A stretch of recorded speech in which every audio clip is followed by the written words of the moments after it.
These are the most frustrating features in Minecraft. Enchanting in Minecraft is a confusing mess, and I'm not talking about the gibberish that they have in the text. But what I'm referring to is that when you go for a level 30 enchantment, just to get the only enchantment that was on display. So for example, you take your luck and choose an Unbreaking 3, just to only get Unbreaking 3 on your tool. And now granted, at least it doesn't cost all of your 30 levels to do this, but to take our 3 lapis to do basically nothing here, it's a gut punch, we can call it that safely. Baby zombies are already annoying enough to fight, but that annoyingness gets so much worse when you fight these outside. Since with an incredibly small hitbox, they can sneak in just right into a blade of grass. And now you're hitting the shrubs instead of hitting them. And to make matters worse, they can still hit you, even when they're in the grass. And honestly, I like Simply Sark's solution for this. Let a sword be able to swipe through certain hitboxes like this. I'm not trying to do spring cleaning while I'm trying to save my life. What's the most hated block in Minecraft? While there might be a few to come to mind, I think that we can all agree that one of the worst ones is the ghost block, which usually just happens when you're instant mining at your max reach distance while playing on multiplayer. And once you get that desync between the client and the server, though you think that you mine these blocks, the server doesn't, and now you got ghost blocks blocking your path. And invisible walls have never been fun in any game that you play them in. Plus, nothing makes that speed mining feel a lot worse than when you get slowed down by something that you can't even see. But if you thought invisible blocks are bad, then invisible items are so much worse. And if you've ever had a panic where your pickaxe just suddenly disappeared out of your inventory, then you've unfortunately come across this glitch, which also happens as a result of a desync between the client and the server. And while it's difficult to reproduce reliably, luckily it is able to be fixed. You'll just have to relog into the server to see it again. Or if you're lucky, you can click on just the right inventory slot and it'll appear into your hand like that. Minecraft mob vote's been a contentious thing for a while, but one of the most regrettable decisions comes in the form of the phantoms. Since in a game about exploring, these actively play against that, since unless you bring a bed to sleep every night while you're out and about, these things are like death and taxes, inescapable. And like death and taxes, they'll sweep in at your most vulnerable and make it annoying for both you and the people around you. I think that's why so many people regret choosing B on that multiple choice test all those years back. There's been a lot of conversation nowadays about Minecraft needing a huge inventory rework. Since while the game has added in a bunch of new blocks and different variants and all that, it's given us very few ways to store those inside of our inventory. Especially when you have a large block palette that has different stairs, slabs, pillar variants. It's just too much to keep track of. And while there are mods like Quark that help to make this a lot easier, those are mods. And for those of us unlucky enough to play on the vanilla version, you understand the headache. Now, as a mob, Endermen are a necessary evil, but it's when they start griefing your world slowly piece by piece, that's where it really irks you. They almost make it look like your world erodes over time, taking what used to be a nice looking hill and making it now look like Swiss cheese. But what's even worse is that while you could turn this off with mob griefing, that also turns off a lot of other things that you might feel are cheating. Like, I don't care about creepers exploding, that's at least my mistake. But an Enderman randomly coming in and destroying my redstone contraption, there was nothing I could have done differently, it's just annoying. If you've ever had a mob farm, then you know that a lot of entities can cause a lot of lag. That makes sense when they're mobs, but when you get to things like tile entities, I'm talking chests, item frames, hoppers, that's when it gets a little bit more annoying to bear. Since to a certain level, you need to have those in your base, which I guess also means that you need to have a bit of lag in your base, but that's never seemed fair to me, especially since this can bring down the performance of any PC, regardless of your hardware. According to Mojang, they're aiming for full parity between Java and Bedrock, but when you look at the scorecard, there's still a long ways to go. And for many players, that's a frustrating discrepancy, meaning that when you find something cool covered in a video, there's not always a guarantee that it's going to work in your version. And plenty of people who play on Java have been foaming at the mouth for things like movable tile entities like they do in Bedrock. Or for those who play in Bedrock, you're not able to use all these things in your offhand like we do in Java. And then there's weird ones, like Sweeping Edge doesn't exist in Bedrock. But in fairness to Mojang, they do take steps every update to get us closer to this parity utopia. But what's one small step for Mojang means I probably wouldn't hold your breath for these features to be in both versions. For the technical Minecraft community, almost everything in the game is farmable, except for frustratingly, sand. Now I know there's an infinite sand glitch that's possible with the end portal, but that's just it, a glitch. For one, we don't know if Mojang even wants to keep it in the game, so while you could technically get about one stack at a time from a wandering trader, that's only if the trade's available in the first place. And really, it'd be nice if we had something like Carpet Mod, where we were able to turn our cobblestone into sand like this. That way it'd be intentional, instead of feeling like you're cheating in the back corner of the class. not all Minecraft sounds are created equal, and certain things like gas or Enderman or even the Nether portal could be so much louder than other sounds in the game, which I get that the point's that you're supposed to be able to hear them because they can mean a lot of danger. But when it's impossible to change those sounds particularly without turning down the rest of the sounds in the game and making them nearly silent, then it just gets unpleasant. And even though I love using minecarts for my entity cramming traps, I definitely don't love hearing them. So I usually have to turn my game sounds way down, only to get blown up by a creeper because I wasn't listening after I turned them down. Moving villagers is already an annoyance in itself, but what takes that up to the next level is when you're trying to move around a villager, only to have them suffocate because you placed them inside of a minecart or boat that got a little too close to a corner or ceiling. And now you gotta start right back at square one, all with no guarantee that the next one won't die exactly the same way. Every time that Mojang puts out a new enchantment, I groan a little bit. But it's because when you have a piece of gear that's already been added with enchantments and mending and all that, then when they add in something new like Swift Sneak, then when you go to add it in the anvil, the game will tell you that it's too expensive to have on hand. And it's those two words, too expensive, that just make anvils into a slog. Especially because you can go into creative mode and see that the levels that you would need to do this are 65. Now, I have a great XP farm, so most of the time I'm hanging out at over 65 levels easily. So for us players that are already this far into the late game, just give us the option. Because Minecraft textures are 16 by 16, that no doubt means that you're gonna get some textures that are just off center. Take a look at the command block for instance. You got one less pixel on this side of the button deck than you do on this side, which can be mildly infuriating if you stare at it for too long. Oh, not to mention that some blocks like bricks have top textures that don't align well with their sides, making this whole thing a logical mess. You know this feeling all too well. You're searching in the caves,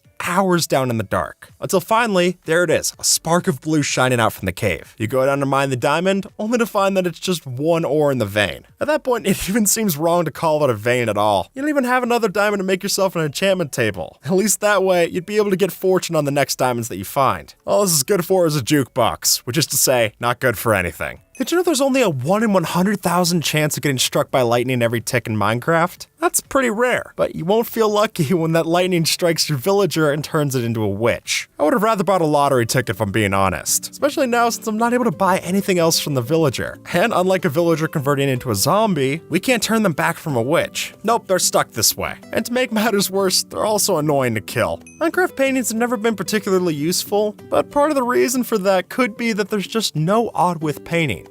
That is, those that are wider than one block. And since a lot of people will build their walls an odd number of blocks in length, that means that we can never have a painting nicely centered on the wall, since the only other options that we got are going to be 2 or 4 blocks wide, which is just about the only thing that can make this ugly painting look worse. If you like to decorate in Minecraft, then you know that things like invisible item frames and armor stands open up a whole new world of things that you can do. A whole new world that's kept to exclusively creative mode. Now, there are things like vanilla tweaks that have survival-friendly ways of getting these into your worlds, but that's an external solution to what should be an internal problem. And even just having an ability to throw down a splash potion of invisibility to make these in survival, that would be so much nicer than whatever this is. Because right now, it means that a whole slew of players are never going to be able to play with these in their worlds. Finding woodland mansions is a pain. Oftentimes, the nearest one of these to you could be over 10,000 blocks away. And in this case, we lucked out. The villagers who sold us the map was only 2,600 blocks away from it. Which I say only, but that's still a lot of foot travel. And to make matters worse, sometimes the villagers can sell you a map to one of these, only for the woodland mansion to have failed to generate in those chunks. Yeah, I doubt you're a master cartographer if you can't even tell me this with certainty. They should retract the degree or something. The nether's already dangerous, we don't have to make things worse. So when you get unlucky enough so that your nether portal spawns floating above a lava lake, that's a real tough break. Not just because you're gonna have to spend loads of blocks trying to get over safely to land, but with the risk of gas nearby, they could also make sure that you don't even make it to land in the first place. Honestly, when I see this happen, I'd just rather start over with my nether portal in a different place in the overworld. This isn't worth the hassle. And nether portals aren't just dangerous for us in the nether, but they can also be a problem in the overworld. Since when they happen to spawn zombified piglins, those neutral mobs can walk around and break down the doors in your base, which then makes it easier for actual hostile mobs to come into your base and kill everyone else. And without the ability to turn off the zombified piglins from spawning with things like light levels and that just makes this problem even worse. A librarian villager could be one of the most useful things that you have in your world. But to get that useful villager, you're gonna have to go through a lot of useless variations. And just trying to cycle through all of the different trades to eventually get the enchanted book that you want can take hours. Not in game, but in real life. And then once you've been doing this for long enough, eventually the villager will decide to not even change its trades anymore, and then you gotta wake up the next day and try all again.